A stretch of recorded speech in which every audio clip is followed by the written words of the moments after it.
মেহেদী হাসান মিরাজ বড় রান করলো, বাংলাদেশ ম্যাচ হারে কেন? সে উত্তর খুঁজবো। মেহেদী হাসান মিরাজ যখন ব্যাটিং এ নামেন নাম্বার 4-এ, তিনি প্রচুর পরিমাণে ডট বল খেলেন, যেটা দলের ভালো হওয়ার পরিবর্তে আরো খারাপই হয়।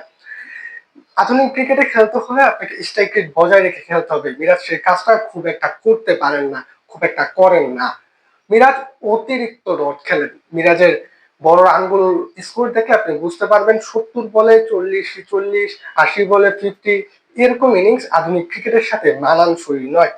মিরাজ যখন বড় রান করেন দলের প্রতি চাপ বাড়ে। কেন চাপ বাড়ে? মিরাজ প্রচুর পরিমাণে ডট বল খেলেন।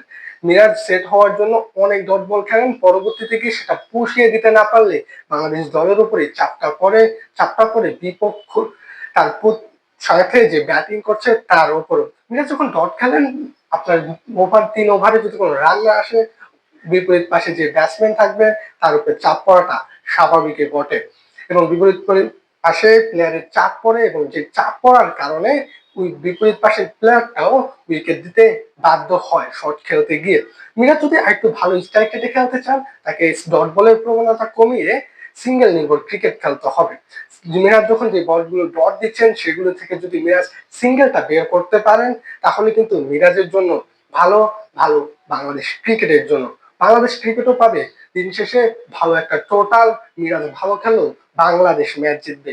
মিরাজ খেলুক ভালো, এই আশা নিয়ে আমি আপাতত বিদায় নিচ্ছি।